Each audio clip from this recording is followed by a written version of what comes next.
അമേരിക്കയും ഇസ്രയേലും തമ്മിലുള്ള പതിറ്റാണ്ടുകൾ നീണ്ട പ്രതിരോധ ബന്ധം ചരിത്രപരമായ ഒരു മാറ്റത്തിന്റെ പാതയിലാണ്. 2038ഓടെ ഇസ്രയേലിന് നൽകി വരുന്ന നേരിട്ടുള്ള സാമ്പത്തിക സൈനിക സഹായം ഘട്ടം ഘട്ടമായി നിർത്തലാക്കാനുള്ള അമേരിക്കൻ നീക്കം ആഗോള രാഷ്ട്രീയത്തിൽ വലിയ ചർച്ചകൾക്ക് തുടക്കമിട്ടിരിക്കുകയാണ്.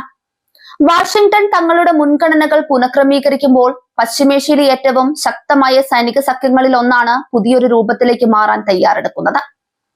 നേരിട്ടുള്ള പണസഹായത്തിനു പകരം അത്യാധുനിക ആയുധങ്ങളുടെ സംയുക്ത വികസനത്തിനും സാങ്കേതിക കൈമാറ്റത്തിനും മുൻഗണന നൽകുന്ന രീതിയിലുള്ള പുതിയ ചർച്ചകളാണ് ഇപ്പോൾ നടക്കുന്നത്. അമേരിക്കൻ സാമ്പത്തിക സഹായത്തെ മാത്രം ആശ്രയിക്കുന്നതിനു പകരം ഇരു രാജ്യങ്ങളും ചേർന്ന് പുതിയ യുദ്ധ സാങ്കേതിക വിദ്യകൾ വികസിപ്പിക്കുക എന്ന തന്ത്രപരമായ മാറ്റമാണിത്.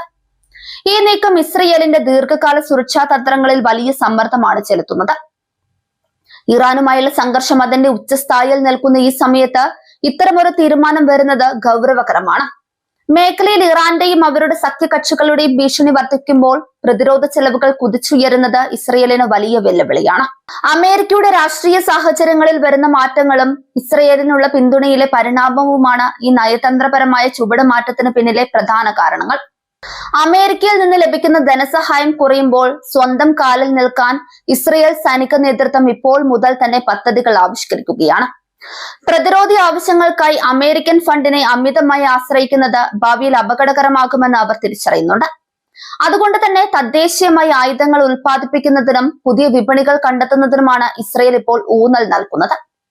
പശ്ചിമേഷ്യയിലെ ശക്തി സമവാക്യങ്ങളെ ഈ മാറ്റം എങ്ങനെ ബാധിക്കുമെന്നത് ലോകം ഉറ്റുനോക്കുന്നു. അമേരിക്കയുടെ നേരിട്ടുള്ള പിന്തുണ കുറയുന്നത് തങ്ങളുടെ വിജയമായി ഇറാൻ വ്യാഖ്യാനിച്ചേക്കാം. എന്നാൽ സംയുക്ത ആയുധ വികസനത്തിലൂടെ കൂടുതൽ മാരകമായ സാങ്കേതിക വിദ്യകൾ ഇസ്രയേലിന്റെ കൈവശം എത്തുന്നത് ശത്രു രാജ്യങ്ങൾക്ക് വലിയ വെല്ലുവിളിയാക്കും. ഇത് മേഖലയിലെ സൈനിക സന്തുലിതാവസ്ഥയിൽ വലിയ മാറ്റങ്ങൾ വരുത്തും. വാഷിംഗ്ടണിലെ രാഷ്ട്രീയ വൃത്തത്തിൽ ഇസ്രയേലിന് നൽകുന്ന സഹായത്തെക്കുറിച്ച് വ്യത്യസ്തമായ അഭിപ്രായങ്ങൾ ഉയരുന്നുണ്ട്. സ്വന്തം ആഭ്യന്തര പ്രശ്നങ്ങൾക്ക് മുൻഗണന നൽകണമെന്ന വാദം അമേരിക്കയിൽ ശക്തമാക്കുന്നതാണ് ഈ പിന്മാറ്റത്തിന് പിന്നിലെ ഒരു ഘടകം. അതേസമയം ചൈനയുടെയും റഷ്യയുടെയും വെല്ലുവിളികളെ നേരിടാൻ അമേരിക്ക തങ്ങളുടെ വിഭവങ്ങൾ പശ്ചിമേഷ്യയിൽ നിന്ന് മറ്റ് മേഖലകളിലേക്ക് മാറ്റാൻ ആഗ്രഹിക്കുന്നു. ഇസ്രയേലിനെ സംബന്ധിച്ചിടത്തോളം ഈ മാറ്റം വെറും ഒരു സാമ്പത്തിക പ്രശ്നമല്ല. അമേരിക്കയുടെ നയതന്ത്ര സംരക്ഷണത്തിന്റെ ഒരു അടയാളമായിട്ടാണ് പലപ്പോഴും ഈ സഹായങ്ങൾ കാണപ്പെട്ടിരുന്നത്. സഹായം നിർത്തലാക്കുന്നത് അമേരിക്കയുടെ പിന്മാറ്റമായി ലോകം കരുതിയാൽ അത് മേഖലയിലെ സമാധാന ശ്രമങ്ങളെ ബാധിച്ചേക്കാം. അതുകൊണ്ട് തന്നെ ഈ മാറ്റം വളരെ സാവധാനത്തിലും ശ്രദ്ധയോടെയുമാണ് നടപ്പിലാക്കുന്നത്. 2038 എന്നത് ഒരു ദൂരെയുള്ള ലക്ഷ്യമാണെങ്കിലും അതിന്റെ പ്രതിഫലനങ്ങൾ ഇപ്പോൾ തന്നെ ഇസ്രയേൽ പ്രതിരോധ ബജറ്റിൽ പ്രകടമാണ്. ആധുനിക മിസൈൽ പ്രതിരോധ സംവിധാനങ്ങൾക്കും സൈബർ സുരക്ഷയ്ക്കുമായി ഇസ്രയേൽ വലിയ തുകകൾ മാറ്റിവെക്കേണ്ടി വരുന്നു. അമേരിക്കൻ സഹായം കുറയുന്നതോടെ രാജ്യത്തെ നികുതിദായകർക്ക് മേൽ കൂടുതൽ ഭാരം വരാൻ സാധ്യതയുണ്ട്. അതേസമയം സംയുക്ത ആയുധ വികസനം എന്ന പുതിയ നയം ഇരു രാജ്യങ്ങൾക്കും ഗുണകരമാണ്. അമേരിക്കൻ സാങ്കേതിക വിദ്യയും ഇസ്രയേലിന്റെ യുദ്ധക്കളത്തിലെ അനുഭവ സമ്പത്തും ചേരുമ്പോൾ ലോകത്തിലെ ഏറ്റവും മികച്ച ആയുധങ്ങൾ നിർമ്മിക്കാൻ സാധിക്കും. ഇത് ആഗോള ആയുധ വിപണിയിൽ ഇസ്രയേലിന്റെ സ്വാധീനം വർദ്ധിപ്പിക്കും. ഈ സഹകരണം ഒരു ബിസിനസ് പങ്കാളിത്തം എന്ന നിലയ്ക്ക് വളരും.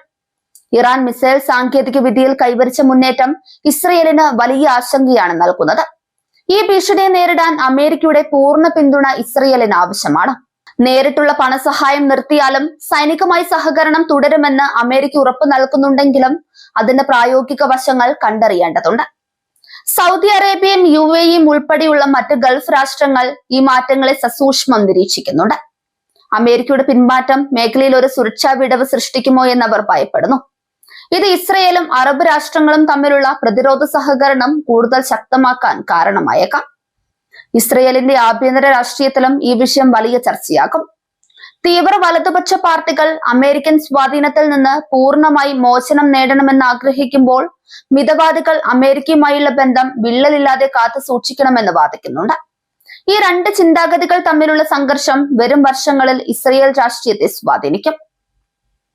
അമേരിക്ക നൽകുന്ന സഹായത്തിന്റെ ഭൂരിഭാഗവും അമേരിക്കൻ ആയുധങ്ങൾ വാങ്ങാനാണ് ഇസ്രയേൽ ഉപയോഗിച്ചിരുന്നത്. അതുകൊണ്ട് തന്നെ ഈ സഹായം നിർത്തുന്നത് അമേരിക്കൻ ആയുധ നിർമ്മാണ കമ്പനികളെയും ബാധിക്കും.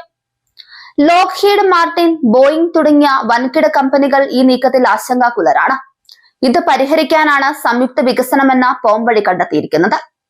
സൈബർ യുദ്ധമുറകളിലും ഡ്രോൺ സാങ്കേതിക വിദ്യയിലും ഇസ്രയേൽ ഇപ്പോൾ തന്നെ ലോകത്തെ മുൻനിരയിലാണ്. അമേരിക്കൻ ഫണ്ടിന്റെ കുറവ് നികത്താൻ ഇത്തരം നൂതന സാങ്കേതിക വിദ്യകൾ വിദേശ രാജ്യങ്ങൾക്ക് വിൽക്കാൻ ഇസ്രയേൽ തയ്യാറായേക്കും. ഇത് ഇന്ത്യ ഉൾപ്പെടെയുള്ള രാജ്യങ്ങളുമായുള്ള ഇസ്രയേലിന്റെ പ്രതിരോധ ബന്ധം കൂടുതൽ ശക്തമാക്കും.